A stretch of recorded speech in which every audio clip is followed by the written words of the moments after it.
to build human-centered products and services to deliver successful and innovative solutions. Hello, my name is rrabiela. I'm the Director of Solution of Paxec Technologies. I'm a software engineer and with 25 years of experience, and the last 6 deeply in Drupal in the many versions, 6, 7, and 8. This is Lydia Lee. Hi everybody, I'm the Chief Operating Officer of Paxec Technologies. I'm really happy, excited to be here.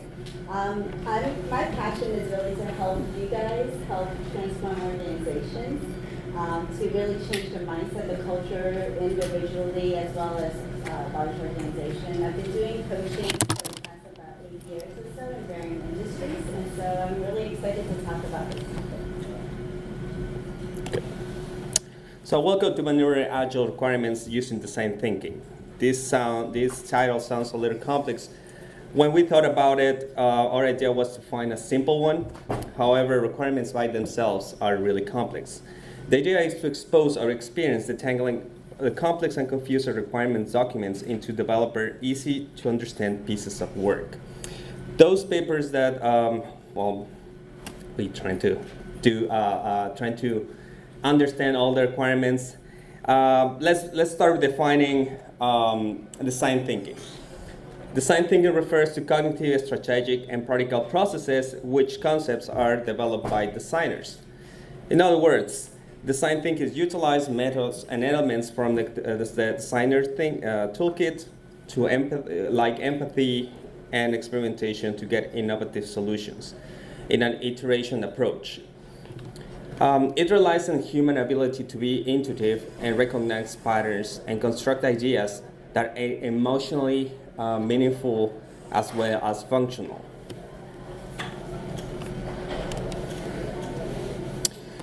How many of you know about design thinking processes? Can you hold your hand? Keep your hand up, please. How many of you have used design thinking in any projects? Cool. How many of you have used design thinking in government initiatives? As you can see, there's a lot of room to innovate using design thinking. Innovation is crucial to making organizations become leaders in their industries. Their innovation is driven by thinking about their customer first and building human-centered solutions. They believe to putting their user needs first, then making their lives happier and easier. Remember that technology and technology's advances are enablers for an organization. They're never the core of an organization. Think of products like an iPhone, Waze, Google, Amazon. So, you got a contract. I think working for the government is a privilege. And many of you know that take months to get your contractor certification and then more months to get your first contract. So you cannot screw it up. Some agencies are adapting towards agile practices like Scrum or Kanban. However, their core processes and ecosystems are still waterfall. They want to know in advance all resources allocation for your projects, like people, schedules, budgets, planned projects, Gantt charts, requirements documents, schedules, allocations are still mandatory in the government projects. Well, once the contract is signed, requirements are given to you. How many of you have gotten any perfect requirements documents that you don't have to change anything? I guess all of us, right? So questions you may ask to yourself are, do we have room to do any changes? Would you be able to learn and adapt? And the most important question, do we have room for innovation? Oops. And the answer is yes to all. Because there is no such thing as a complete requirements document. The change and innovation is the ability to create space and where ideas can be shared and people can connect. We want you to live with 3 concepts today. Be more curious about people and how involve them in your everyday life and work. Break up requirements into epics using vertical slicing. Break up epics further into features and stories with a clear value. If you can identify one of these things with your processes, we will feel like we accomplished our goal. So please take some notes and then take action. We really hope that you learn something new and you can connect with us and make any questions if you have. So in order to get a better understanding of the concepts, we created a sample initiative that we'll be using through the rest of the presentation. Here's the scenario of what we want the contract to build. The permanent of education has a need to understand a student's education path, interests, and possibilities without standardized assessments, and to leverage evidence based on statistics and data to make better decisions about the future in system education. Hello. Our main initiative is to create a platform where studies and educators can exchange information. They will give information to understand a student's education path, interests, and possibilities without using standardized assessments. So, for a purpose, we define an MVP. This is our example. This is the first approach which allowed you to identify what are the main components to build. Our MVP will create a prototype for K-12 students and teachers to facilitate and communicate exchange information based on assignments, grades, guidance, and topics. For consideration, we have created a list of future possibilities. So we can create a roadmap to understand the vision of the product. Some other possibilities is we want to be able to scale across K-12 districts with a strong data analytics capabilities, add a student platform, facilitate learning at the peer level, scale beyond to K-12. There's many other more options. Our outcomes for an MVP are accessibility to K-12 students and teachers, primary place to exchange information, communicate between students and teachers, tested in five districts, and get secure and accurate data. Now let's talk about requirements. Usually, after the contract is signed, you will give a requirements document.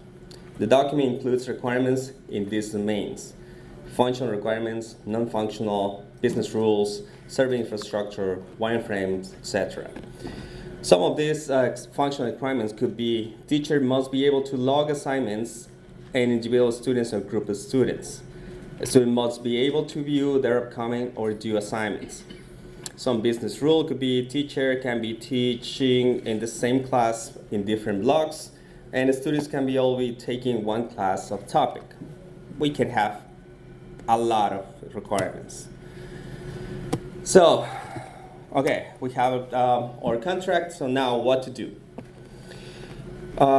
So we have a large requirement document. You know that you need to deliver in agile manner, right? So you hire your scrum teams.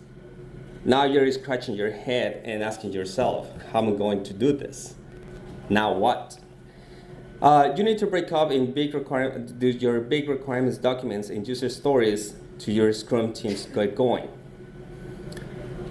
In the meantime, your scrum teams can go through your sprint zero, getting to know each other, writing team agreements, setting up working and integration environments, defining testing strategies, etc. In this time, the product owner will need to get the stories ready to get your Scrum team going. So where do you start? Break your requirements into epics. My step-by-step process will be: take the whole requirements document, write each requirement in a sticky and put it in a wall, and then use definitive mapping techniques to start grouping stickies logically together. Those groups are becoming themes and components that you're going to build, that we're going to call epics. So this is how it looks, a session to identify epics. I got a lot of stickies. These are pictures of our session that we have conducted. And you will take a big mess and organize it in logical buckets.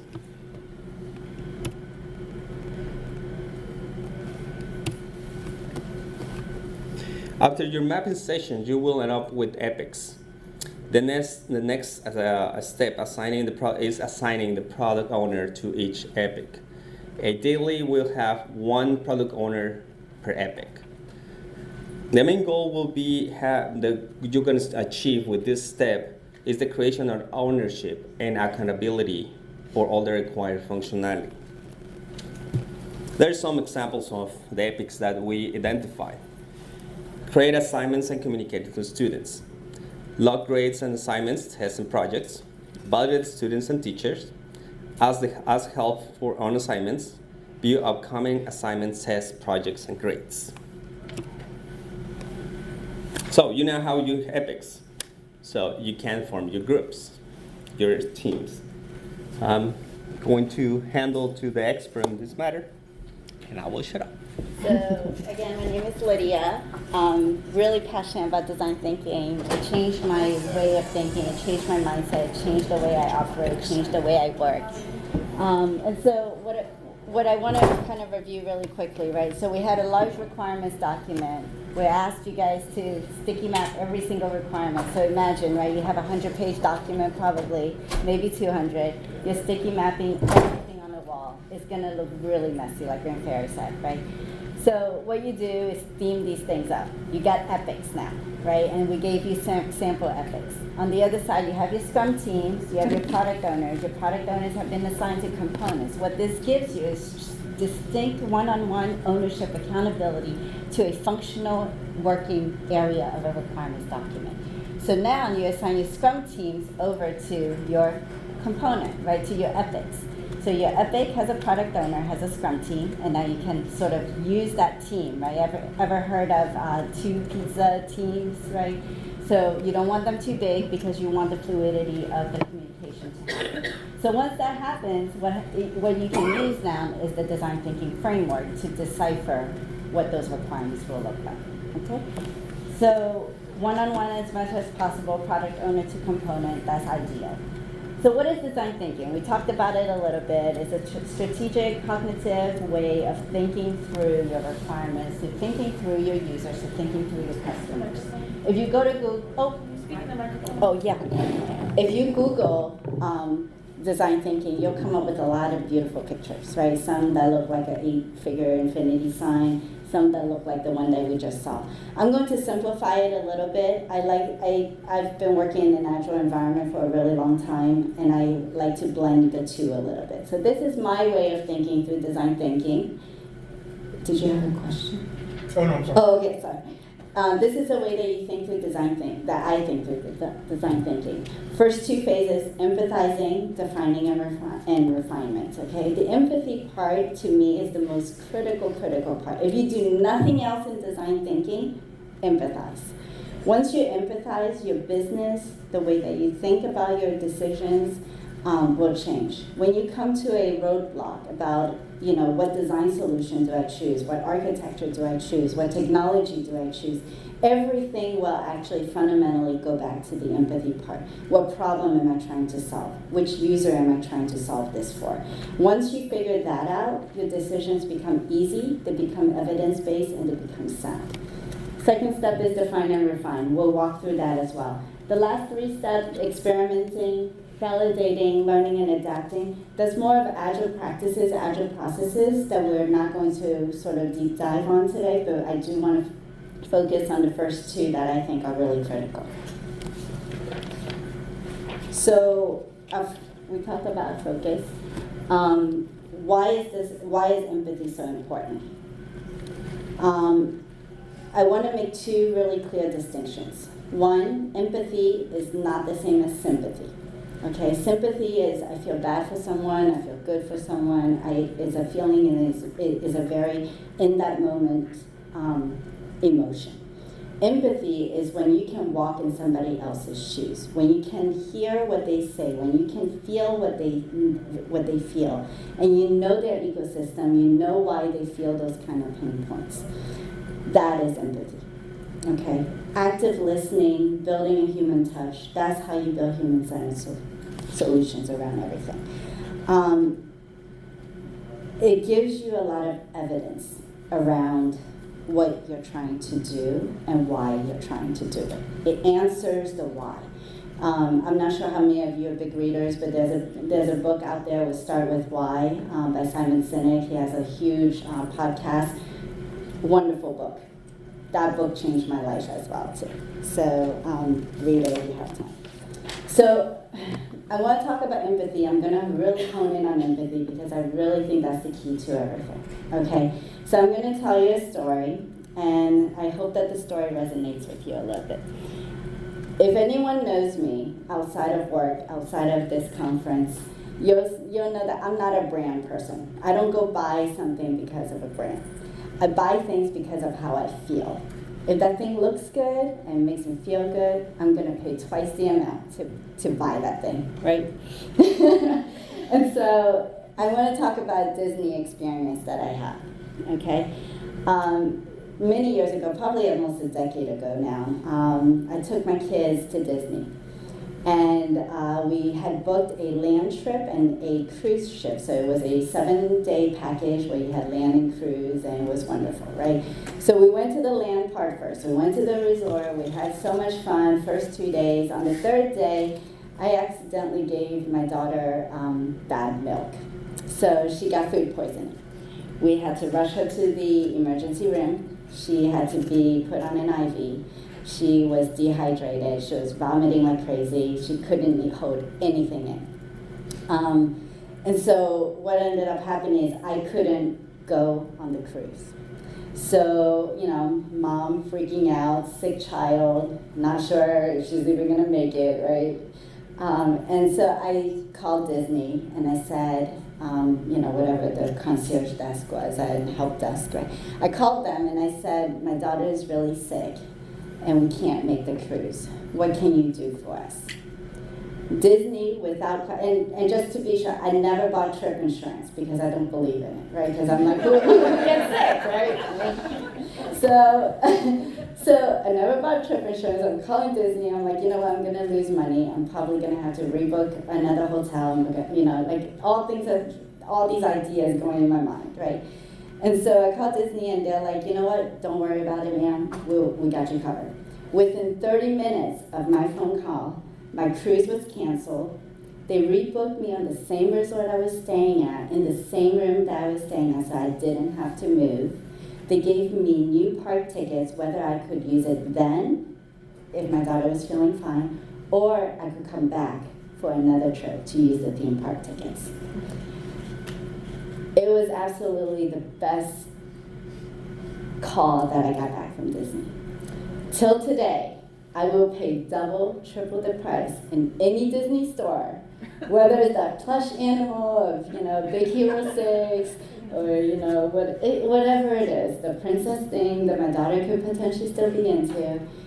A decade later, I still love Disney. Okay, that's empathy. Those are organizations have put their customers first.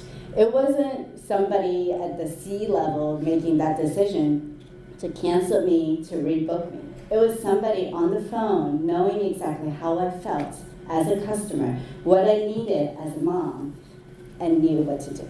That's empowerment. That's empowerment and culture from the top all the way down to the person who was helping me. So I really wanted to hone in on empathy because that's the key to creating a good business, creating good product, creating good solutions. Hope that helped. Okay, so how do we start this, right? How do we build this empathy thing? So we talked about the scenario about the Department of Education needing to link K-12 students to teachers, a way to communicate, a way to assign projects, and this is just a made-up scenario, right? So it's just us trying to give you something concrete to think through. So we gave you a list of epics. We're taking one of the epics, okay? The epics is going to be around creating assignments for students and being able to communicate between the students and the teachers. These are the 5 steps that we're going to go through. The first 2 is around the first step in design thinking, which is empathizing. The next 3 are about defining and refining all the way until you get stories so that you can give them to your Scrum teams to work on. So the first step in defining user group. What I don't want you guys to do, walk out of here and say, oh, I have my epic, I have my component, I have those stickies, right, that I kind of mapped out that I now took back as a product owner. And I'm going to go and start to just look at the MVP and look at that one epic to define my user group. I want you guys to go broader, okay? And when I say broader, what I mean is go back to that vision. Go back to the future possibilities of what this platform could be. Identify every single user group, because what's going to happen is when you start creating the user personas and you've looked at the broader user group, you're going to start to see user groups that kind of need to collaborate with each other. You're going to see and understand potentially what other user groups may need, so that it may change the way you look at the potential user group now for the MVP. Okay, so we're going to go back to the vision, and we're going to just sticky map again, right? We love stickies as agilists. So we're going to sticky map all of the users, okay? And so the next slide is going to show you a set of users that we've identified. Okay, so I'm going to go broader. Remember, MVP was around K-12 and teachers. We're going to go broader. And so the possible groups could be K-12 students, principals, grad students, teachers, professors, custodians, counselors, teacher assistant, tutors, college students, parents. Throw anyone up here. And I mean anyone. I could have thrown the janitor up here, right? Because maybe the janitor has a reason to know. They see these students every single day. Potentially there's a way for them to influence a student to do well in school, right? Never discount anyone. Quick question. Yeah. At this stage, would you say, it's obviously, I agree with parents. Well, I'm not disagreeing with anything, so be clear on that. Would you say parents or guardians so that it's broader, or would you just say parents represents guardian? We could label it parents guardian. Okay. Yes, absolutely. So once you have this possible user group, right, what we're going to do again is affinity map, right? And affinity mapping, I'm not sure how many of you have done it, it's just really theming out, finding like common groupings that make sense. And a lot of it is about like your gut, right? Because you kind of know what you're building, you kind of know what you're going to go through. And so you're grouping them logically based on your experience and your knowledge. So the way that we've grouped things here is the K-12 students, the college students, and the grad students is probably one large grouping of students, okay? But when we build a user persona, each of them is gonna have their own user persona. When we're affinitizing these groups, it helps us to identify when we build a solution, are we building it for the student generically, are we building it for the teacher generically, right? But each users need a user persona. And so we group the teachers, the professors, the tutors together, the counselors, the teacher assistant, and the principal together. Okay? So now we're going to hone in. We're going to focus on MVP, which is K-12 and teachers. And the next step in creating that empathy is actually creating user persona. And so how many of you have been through the K-12 system, education system in the U.S.? Right, so all of us probably know what a student feels like, right? We probably can guess what that user persona is. What I call that is hypothesizing. Okay, when you're sitting behind a desk and creating a user persona, thinking that you know what that student is experiencing, that's hypothesizing. It's fine, start with that, but don't stop there. Do the next thing. Go out to interview them. Go out to observe them. Go out to talk to them. And the reason I say that is I don't know how long ago it's been since you guys have been in the K-12. It's been a while for me, okay? And if I think back about the technology advances that are going on in the education system, the way that teachers are teaching now, I mean, they don't even have textbooks anymore. I'm like, how do you learn math without a textbook? How do you learn Spanish without a textbook? My daughter comes home, I'm like, I don't know how you guys are learning, right? But they have these videos now. They have YouTube, right? They have things on the phone that they can do. Unless we're there observing how they're actually operating, where they're living, how they are in school, how they are outside of school, there's no way that you can empathize with that student. You can only think, you can only believe, you can only make assessments, you can only make judgments, but you won't know. So what I want to walk you through is one very, this is the teacher persona, one persona in a lot of detail, and then the student one will kind of glimpse through, okay? But this is Janet. She's 45 years old. She's an art teacher at a high school. Her passion is to make things beautiful. If you walk in her house, you'll notice that her toilet paper holder has flowers on it, okay, that she's kind of glued together. Every piece of furniture in her house has a meaning, has a moment, has a defined way that just means something to her. Her dream is to actually open up her own art studio so that she can actually link students and bring the passion that she has to the kids that she wants to have to love art. While she's at school, her jobs are to hold classes, prepare for classes, assign relevant projects, work on projects. But then outside of work, she actually has 2 kids, and she needs to run and rush out of school to go pick up her 2 kids at a daycare. And she has a lot of dinner preparation because her kids are really picky. What would make her life easy and happy is that she wants to be able to create an individualized project for every one of her art students, right? Because she believes that if she can do that for each student, that they will find a passion for art. Her problem, though, around that is that she can't come up with so many different ideas. And so she usually has ways, like, she's walking around, she's taking pictures, and she just kind of wants to share them with her students. And so right now she's like twittering and she's doing other things, right? But that's one of the things that would make her really feel happy. She wants a place to help her organize all her ideas, her thoughts, what she's assigned out to who, what she's shared with who of her students, so that she has one place to consolidate everything. Her environment, she has her own classroom. She has tools that the county provides, but she actually buys a lot of extra things for her classroom, the things that the county just doesn't provide. Special paints, special paintbrushes, sparkles, ribbons, things that she just feels that students need that she brings into her classroom. She has about 25 kids per class, and she teaches 4 classes a day. That's 100 students that she's doing projects for, following up on, and trying to assign things to. Impediments in her way is that it's hard for her to generate distinct projects. And doing the assignments, sometimes she needs to upload in bulk, and she can't do that, right? And so right now it's still one-off. She's still doing a lot of paper, even in today's digital world. And then she has she doesn't have one place to do everything.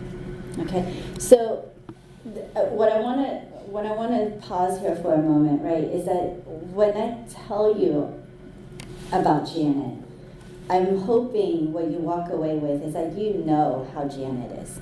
You can probably picture her, right? Crazy hair, really colorful outfits. She probably has a lot of love for her students, right? She's probably like in her classroom is probably one of the funnest classrooms. You can feel it, you can sense it, you can see it, and you know what her life outside of school is. The next persona is student, is Jeremy. I'm just gonna let you guys read this really quickly, right? So that we can kind of move on. Quick question. Would you possibly have personas for like elementary and, Yes. middle, high school, kind of what logically makes sense? Yeah, and actually that's a great point that you brought up, right? So the user persona of K-12 students is still very broad. When you start to break things down into, so we have the epic, we're going to break things into features. From the features, you break them down to user stories. At the user story level, yes, you will have, Janet.1, right? Or you'll have Jeremy.1. And that Jeremy.1 is, somebody who needs extra help, somebody who has ADD potentially, right? And you really need to hone in on that one student, that one person that you're trying to solve it for. And each user story potentially has a different user persona at a different level. Great question. So third step in figuring all this out. Now this step has to do with starts to go into the define and refine stage of design thinking. So remember, as a product owner, we took all those stickies, right, that we requirement mapped everything on. We figured out domain of functionality we're going to focus on. So now what we're going to do is affinitize that even further down, right? So we're going to break these stickies up from the epic into features. And then what we're going to do is actually to hold story mapping sessions. And the story mapping sessions is really getting the tech people, the UX designer, the UI, anyone on the team, right, who could have an idea, who's going to build it, who's going to touch it, who's going to idealize it. Get them in a room and ask them, what am I missing? Because as you stated earlier, there's no perfect requirements document that you get, right? And so what's missing from it? Let the team tell you. Let them figure out from the user persona that you've created, let them tell you what's missing. Maybe there are technology spike stories that you actually want to get in there just to test things out, right? There are things potentially, there's a testing strategy that you want to figure out. Maybe there's some tools that you want to experiment with. That's the best place to actually come up with ideas and innovate around how you're going to build it. So these are some of the features that we've identified within the create assignment, right? You're going to obviously create the assignment. You need to log the assignment. You need to send emails around the assignment. You need to track status of the assignment. You need to bulk upload, and you need to upload attachments to the assignments. And these features are for both persona, both the student and the teacher. Some probably more relevant than the other,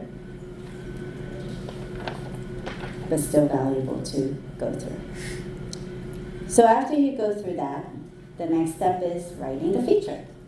And so in writing the feature, you really write it in the same format that you would write a user story. So the format is, as a user, I want to do something, which is my feature, so that I can get something out of it, my benefit and my value. This format is invaluable, and you think that it's easy to do, right? They're just words. We can actually plug the words in. I would say the biggest pitfall when people create stories is that they repeat the benefit and value in what they want to do. Okay, I want to be able to create assignments so that the assignments are handed out to the students. That gives me absolutely no value, right? That just tells me that you just need to create assignments. It doesn't tell me why I need to create the assignments. So I'm going to go through a couple examples, okay? And this is where you start to tie things together. You've created that user persona, and you know the pain points of, let's say, that teacher, okay? And you have a list of now features, and we're going to tie it together so that we can write a really good feature so that we understand the reason behind us doing that feature. So remembering the user persona of Janet, she wanted to have time to create individualized projects for each of her students. That was the key to making her, she glowed when she talked about that, okay? And so when she glowed, that, to me, as the person just watching and observing her, I knew that was the top thing that I needed to do to make her happy. So if I wrote this feature in the standpoint of Janet, as Janet, I want to create assignments for each art student based on a theme of their liking so that I can be creative in what each of my students is able to get out of my class. This tells me the why. There's also added a requirement that probably would never have shown up in a requirements document. That is the theme, right? The category. Because she knew that her pain point, her impediment to creating individualized projects is hard to do.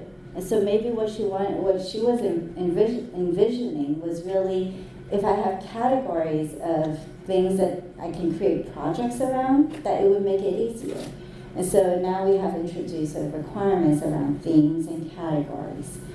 Okay, so does that make sense? Does that feature resonate with you guys? I see some nods. Yes. Okay. Okay, so here are some more sample features so that we can kind of have a little bit better sense. Okay, the first one we walked through already. Second one, as Janet, I want to upload sample images and attach them to assignments so that my students can understand what my expectations are. So imagine if we had just stuck with the feature says upload to an assignment. You could have been uploading a lot of different things. You could have been probably creating as a developer, a really cool upload feature that allows them to upload, images, maybe Twitter feeds, maybe LinkedIn profiles, whatever it was, right? But all she really wants is just something so that she can show her expectations of what she actually needs from her student. So imagine you're working through the project, and the project hits a major roadblock. Funding gets cut. Okay, you have no way to making the schedule. You have no way to make it. What happens? Upload hasn't been done yet. Is a requirement. But guess what? I understand why she needs to upload. And so I know that she just needs a way to set her expectations with her students. What if I gave her a comment box for my MVP?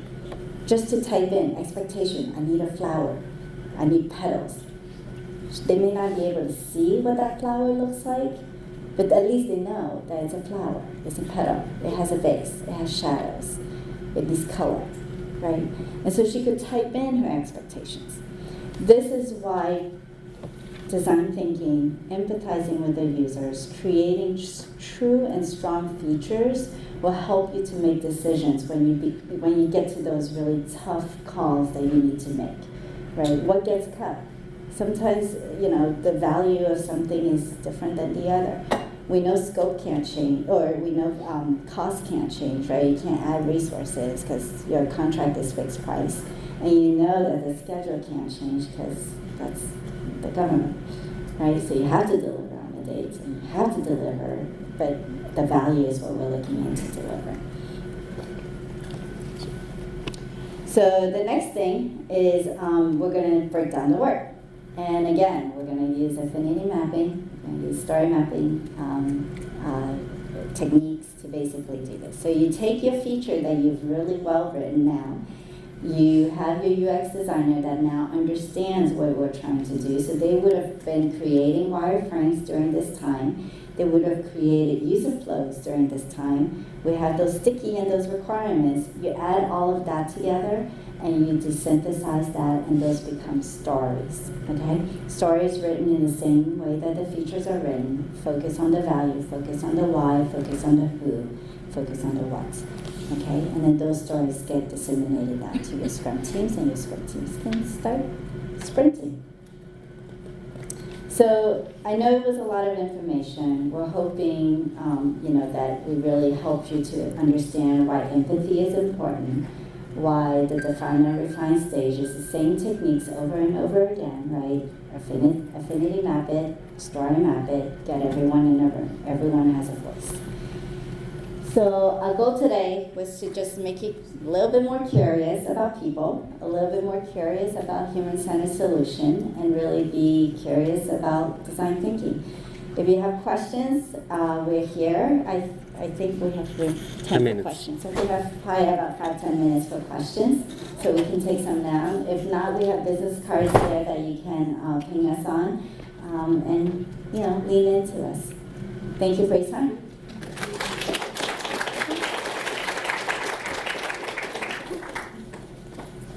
Questions? You guys are all experts now.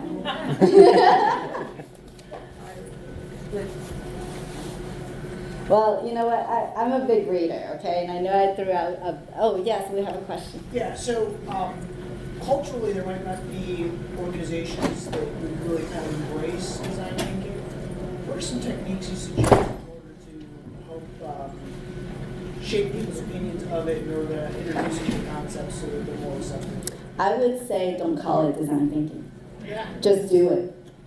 Right? A lot of the time, you go into a group, especially large organizations and especially in the government, right? There's a big resistance. Oh, it's a new thing again. Is this a new fad, right? Is this a new taste of whatever, right? And they're going to push back. The minute you say, oh, I have an idea, and it's called this, they shut off. Because whatever they think they're doing, they think is working, right? They've sustained for so long, they've been around for so long, why change? And so my suggestion would be, don't call it that, just do it and show them. Once you start doing it, once you start showing them, and they see the value outside of it, I don't know why anyone would not want to. Yeah, definitely you will see the results way different, and the way that you perform and the way that you deliver is completely different to the eyes of the client.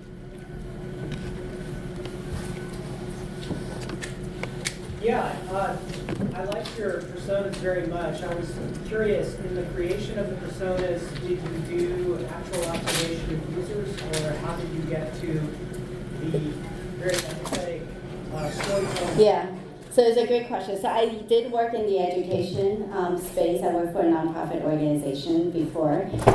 And while I was there, I actually did build these user personas. And so we did go out to watch the K-12 teachers. We actually had social hours afterwards with them. And we specifically actually honed in on several of them that created passion for us. Oh, okay, so including details of their houses, or, okay. Yeah, so if you read the student user persona, you'll notice that I talked about his family lifestyle, where he actually had a brother and a sister, right? So siblings, young siblings, and so you know that he's not focused when he's home between the hours of 4 to 8, right? Because the siblings are there and they want to play games, they need help with their homework, right? And so you have to understand that in order for him to, why did he miss my assignment? Why didn't he get the update that I sent on Twitter? He's busy. He's working part-time, he's going to school full-time, and he has another job at home that he's doing. So he actually has 3 jobs as a student. Okay, and if I may, one follow-up to the previous question, to help design thinking catch on with skeptics, observation of real users is also a very good place to start, because it's telling clients or powers that be that we're observing what's actually going on and paying attention to, for example, a workforce. So there are other inroads to, again, without mentioning design thinking, I think that's a great recommendation. That we were able to do by pitching it as observing real users and observing what's going on with a legacy product, for example, or a workflow or a process. Those are all good inroads as well within the federal government where I've been working in over years. Yeah. Right. They have a question. Do you have any good books or titles? Yes, I have a whole list of them. I love to read, and every book that I could stand up here and just keep going on books. So yes, I give you a list if you come and look for me afterwards. Sure. You want to follow up on the question or the comment you just made about observation. Do you have a strategy or good messaging for? There's so many people who, for whatever reason, it doesn't appear to them important to actually go watch the real users or to go talk to real users. Do you have a strategy or message that works when you have those kind of resistant decision makers, other than, telling them like how dumb that is? Yeah. How do you get For me past is that general For me, is tell the story, right? You don't have to tell them that you're going to go observe. Just go do it. Come back and tell the story. Tell them why it works. Tell them why it doesn't work. I'll give you a really good example. When I was working at this education nonprofit organization, we would sit in on customer service calls, right? And people call in sometimes, it was, grandma is trying to upload some transcripts over to this education company, and they couldn't get the upload because they didn't know how to use their phone, right? So I was on a call, and the grandma was calling her niece to try to come down, to try to help her upload something to our website. So how could I have made it easier? As a product owner, how could I have made my site easier for her to use? Could I have given her pictures of what she needed to do? Do you have an iPhone? Yes. Oh, okay, follow these steps, right? If you have an Android, follow these steps. They didn't even know how to swipe. They didn't know where her camera was. She said, what icon am I supposed to look for? That's the simple things of just being able to hear it. Now, if I actually went out to actually watch her do it, it probably would have even given me a different feeling on top of that, right? So when I came back and said, I need a feature, or I need a feature that actually gives me instructions on how to upload an attachment, people looked at me and said, what? In today's society, people don't know how to upload a picture. Yeah, you know what? I sat in on a call, and it was grandma who was telling me she doesn't know how to upload. So yes, we do have that scenario. So when you can point back to that story that actually resonates on why you need something, no one will say no. It's very hard to say no to that. Do you not care about grandma? What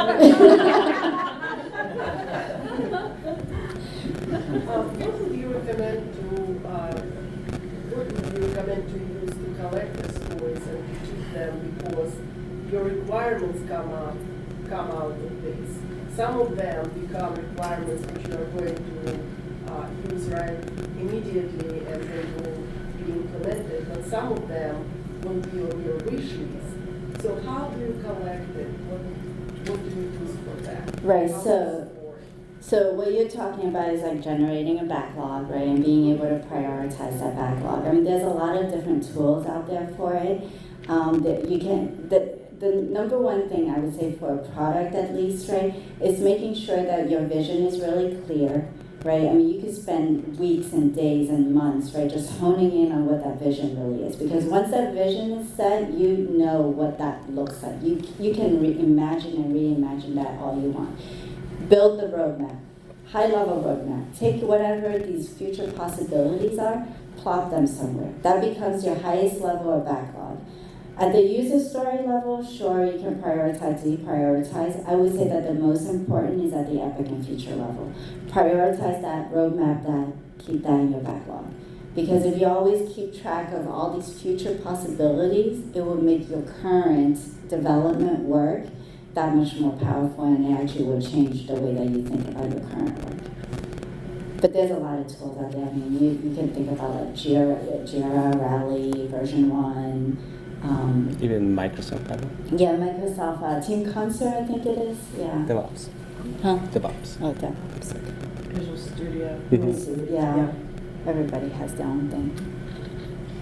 What are your thoughts on the differences between a milestone and an epic?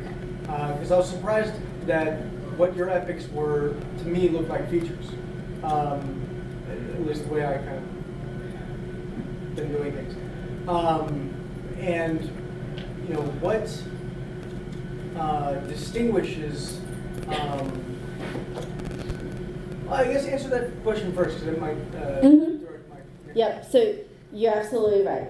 Anyone who will redo this or do this will come up with a different way of doing it. The way that you affinity map, the way that your group affinity maps out the themes will be very different than how my group have thought about it, right? And so the key is just to do it.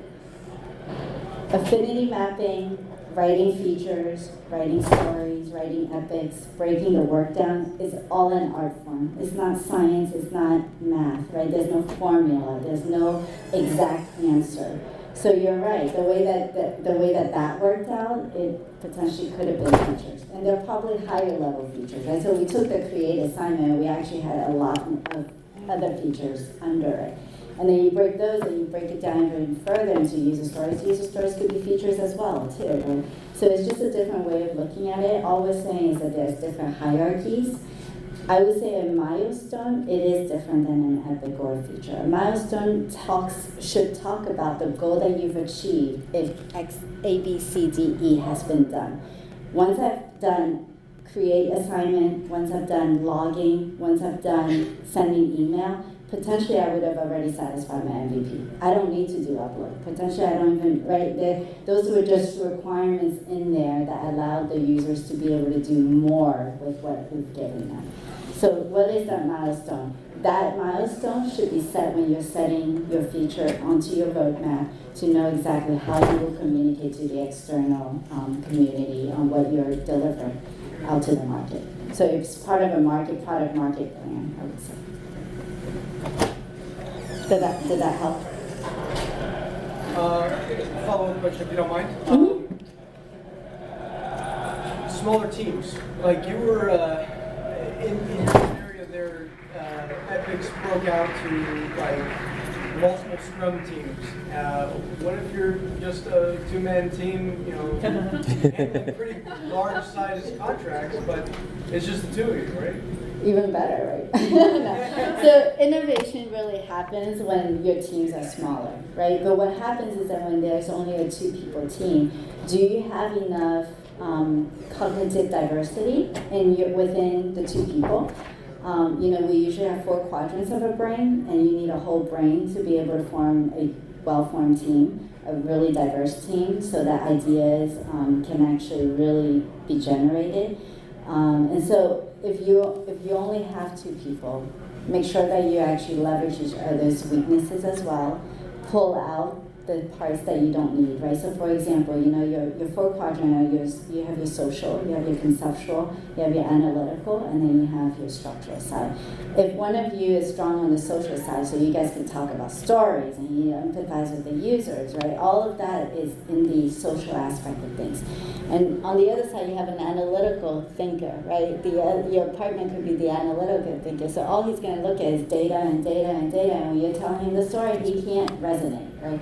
So how do you build the 2 together and knowing that the structural side is missing and the structural side helps you get things done, right? They're like, you need to go do user persona, you need to go do this, you need to go and observe.